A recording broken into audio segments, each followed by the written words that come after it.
Welcome to the War Academy channel. Undoubtedly, most of us have seen these images belonging to Berlin, a few months after the end of the Second World War. In it we see how civilians try to make their way into a city, which is completely destroyed by the bombings that it had been suffering for years, and by the final Battle of Berlin.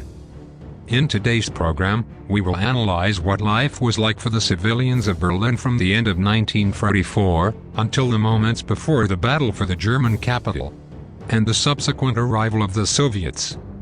Let's go back to Christmas 1944, when all the media attention was on the definitive offensive that had been launched on the Western Front.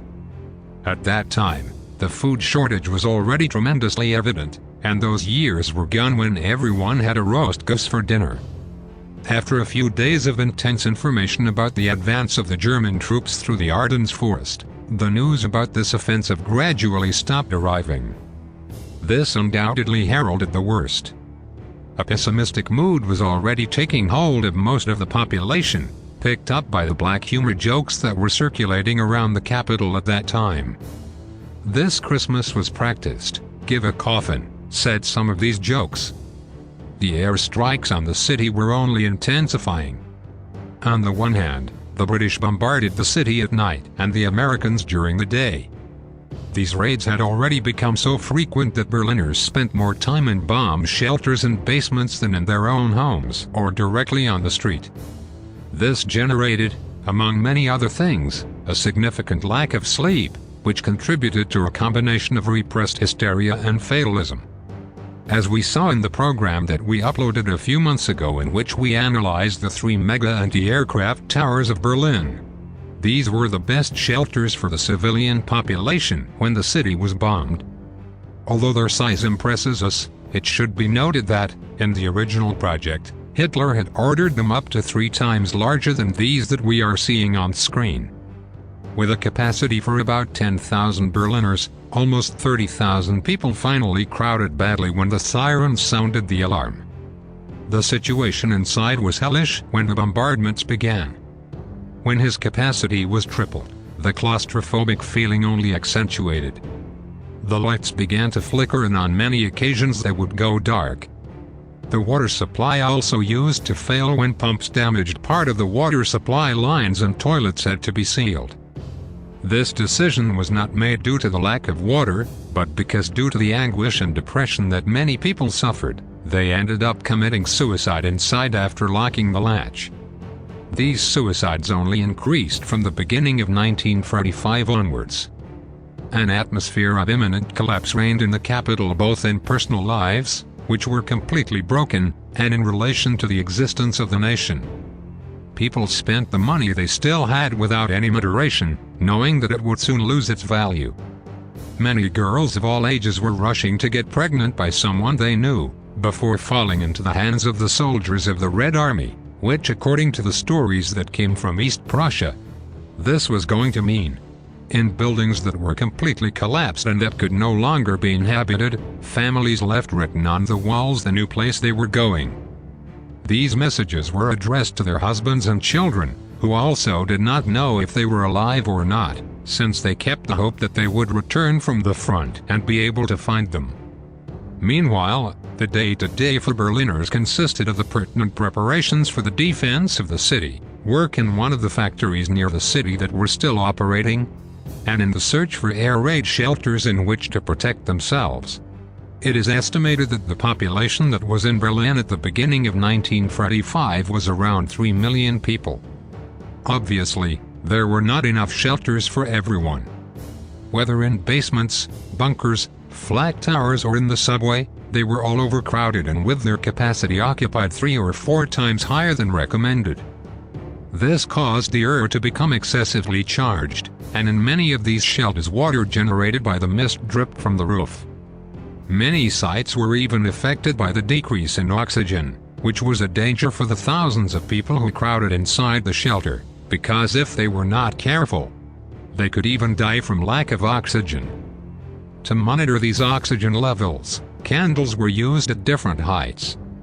When the one at ground level was turned off, the first alarm would go off and the children and anyone who was seated would get up as far as possible. If the one that was located at a height of about 50 centimeters also turned off, those who were at that level were preparing to crowd as they could in other areas.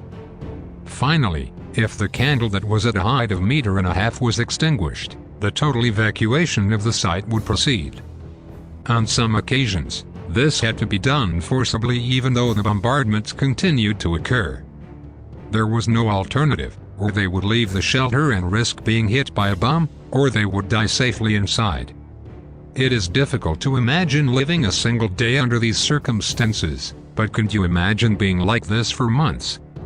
In addition to these millions of Germans living in Berlin, it is estimated that there were also some 300,000 foreign workers brought mainly from Ukraine, Belarus and other neighboring regions.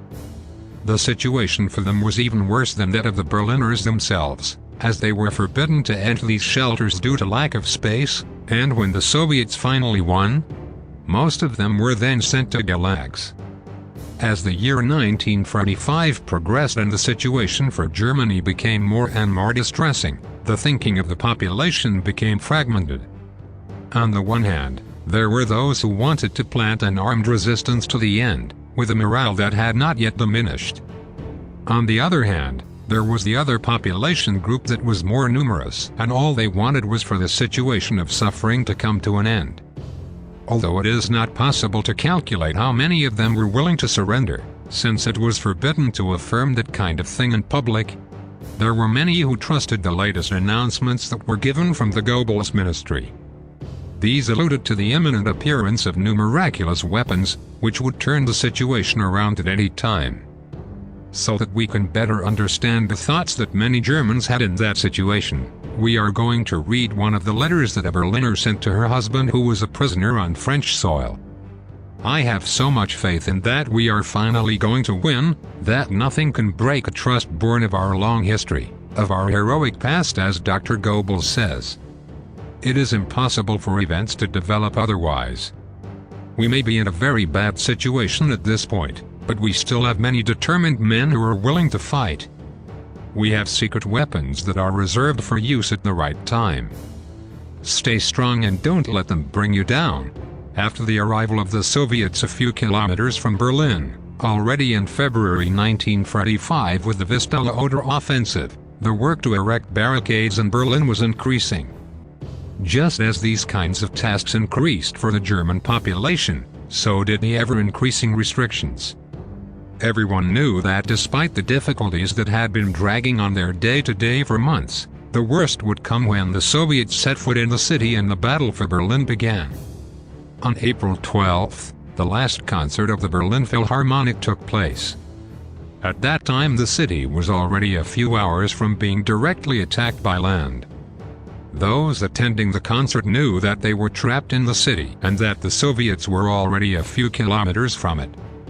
It was very cold inside the bomb-damaged building.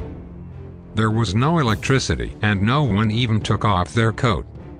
They were all somewhat upset and quite serious, worried about the apocalypse that was looming over Berlin. Finally, as if it were a dramatic opera, the concert ended with Richard Wagner's work entitled Twilight of the Gods, this being the soundtrack with which the city fell.